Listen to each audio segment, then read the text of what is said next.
watching last night's election debate, and I realized that what the Talmud says about our world being a world of lies, the language it uses is Alma de Shikra, world of lies. It's Aramaic. And you realize that that's absolutely true, because you had two candidates. One candidate basically can't seem to tell the truth. You know, she was reading, especially last night, where she was actually reading as it seemed to any person with a brain and eyes, from prepared speeches. You know, instead of participating in a debate, she basically was giving monologues and stump speeches at a debate. And those stump speeches were just kind of platitudes filled with just a lot of demagoguery. And, you know, some of them were outright lies, and others were just kind of lies by omission. You know, she doesn't talk about certain things that she did or that she's involved in.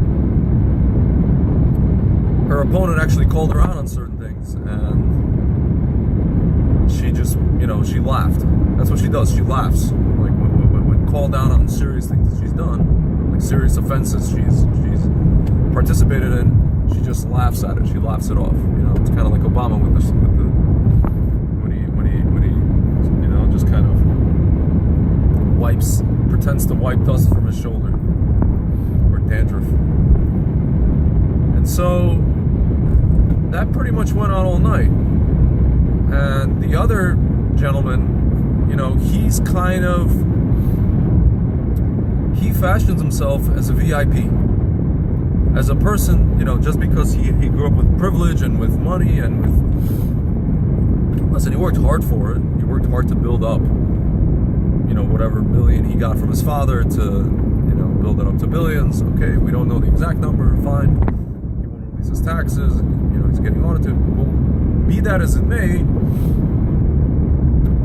he did build up an impressive business, but he thinks that because of that, he is probably the most important man in the world, and he's just the best and exceptional, and you know, he's very proud of all his accomplishments, and he's going to tell you about it, and he's going to advertise, and he's going to just say, look at me, look at me. You know, it's almost like a little kid who didn't get enough attention when he was a kid, or, you know, even in grade school, and now that he's made it, he's like, look at me, look how amazing I am.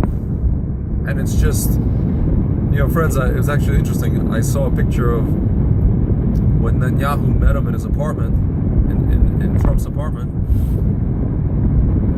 and that entire apartment, or at least the parts that are visible to the public, which I guess is the living room, it's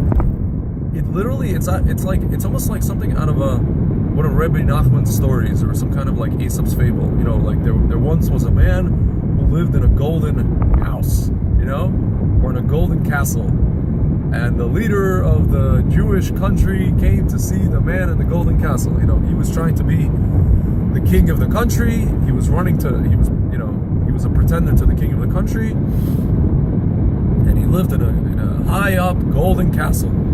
It literally sounds like a children's story, or some kind of like a mushal, like a fable that you tell in Torah lectures, as I am right now.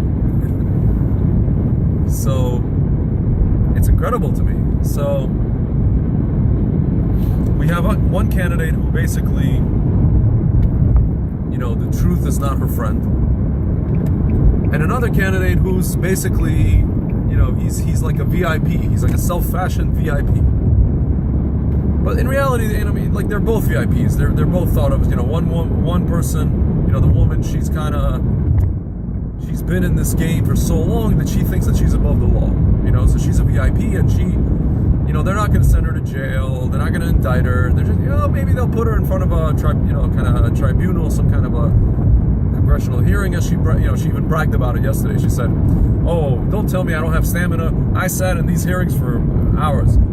I mean, first of all, that's your fault. Second of all, it's not something you chose to do. Third of all, you sat there because you're a criminal. Like, don't be. This is not something to be proud of. This is not something to walk around and be and parade around. Oh, hey, I sat. Furthermore, we know of stories where you were traveling during all of your Secretary of State work, and you fell on the floor. You passed out and you hit your head.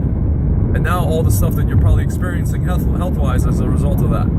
That's according to some doctors. So don't go bragging about. I would keep that on the wraps if I were you. You know what I'm saying? And again, so they're both VIPs. This person is above the law, and this guy is just kind of, he's been in the spotlight for a while, and he relishes in it. He relishes in the fact that he, talks to women in a certain way or treats women in a certain way, at least publicly. We don't know. Maybe, he probably treats his wife great. He treats his wife great. He treats his daughters great. But at the end of the day, publicly speaking, from a public level, he's basically a self-styled VIP. And his opponent, she's a VIP by virtue of her husband being the president and, being in the political spotlight, doing speaking engagements and basically being a Washington elitist, a self-styled elitist. So, what does the Torah have to say about any of this? Very simple. As I mentioned in the beginning of this video, the Talmud actually says that we actually live, our world is a world of lies. You're not actually going to get the truth 90% of the time. People will dress things up, people will rephrase them, people will, there's a guy who founded this concept called PR. And he founded the concept PR, public relations, because he understood that we live in a world of lies. And how do you spin a lie, or how do you spin a half truth, or how do you spin even a white lie? He figured that out. He created a whole system. He created a whole mantra of how to do that method. And this is where we are today. We watch television and we just kind of eat up the lies that we're fed. The people who don't realize that we live in a world of lies, and even the people who do realize that, they're just kind of like, they've accepted it. They've resigned to the fact that this is what this is. The other thing that the Talmud says is that we live in what's called olam afuch. If you guys ever been to a cafe in Tel Aviv, you can always order like a coffee afuch, or afuchim soy, like I used to order with soy milk. Afuch. It's an upside down coffee. So in this case, in the case of this language that the Talmud uses, we live in an upside down world where people who are VIPs, we think that VIPs are actual VIPs, but they're actually nothing. But what does that mean on a deeper level? It actually means that we live in a world where the VIPs in this world, in the next world, they're nobody. And actually, vice versa, the people who we think are nobodies here, homeless people, or just people who are out of the spotlight, or just timid people, like they say, the meek shall inherit the earth. It's really a true statement. It comes from a place in the Talmud. It says, it's olam afuch, really.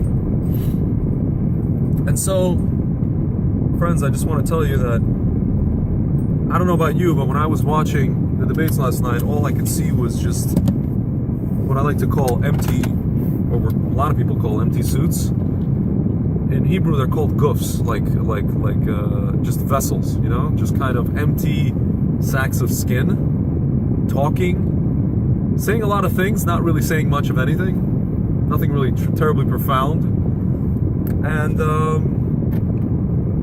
that's all I really saw. And I realized that, there are people who actually live on this planet, whom I've met, whom other people have met, these kind of Jewish holy men, or even non-Jewish holy men, who are so far removed from any of this, who are so kind of the diametrical opposite of this, and you realize that, you actually realize, by, in contrast, who the real VIP in this world is. And these are the tzaddikim in our lifetime, the tzaddikim that came before. Those are the real VIPs, the people who are, who you have to seek out to find. You hear about them word of mouth. You come to their study, to their base midrash, to their home. You get a bracha from them. You hear a word of Torah from them. You hear some nice encouraging words, mahaziking. Those are the real VIPs. They're so important. You have no idea how important they are. And the people who either fashioned themselves as VIPs, or the people who are, by default became VIPs by virtue of their elitism. Our Torah tells us that those people are not VIPs. They're not VIPs. They're not even close. And in reality, they're the diametrical opposite of VIPs in the next world. In this world, they kind of resemble VIPs. You may think they are, because they get all the press coverage and the security and the Secret Service and all this and the money and all this stuff. They're nobodies. They're nobodies. The people who are really somebodies are the people you don't hear about. The people who actually, not only the tzaddikim, but the people who do go to work day in and day out and do things for their families and, struggle, and both physically, financially, spiritually. Those are the real VIPs. And so we always have to remember, we live in an upside down world. It doesn't mean that it's completely upside down. It just means that our perception is upside down. It's like that phrase, everybody loves a winner. But the question is, what is a winner? We think winners are the people who were standing at the podium there, up there last night.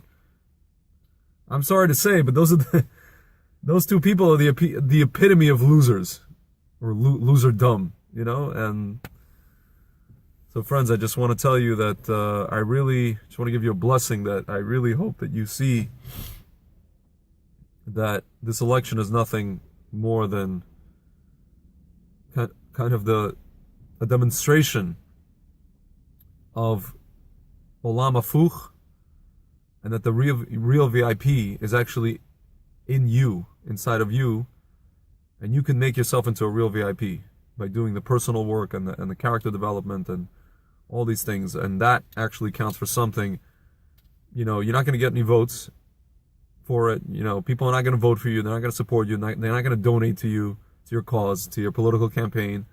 But trust me, that counts for much more than what we saw last night. Thanks.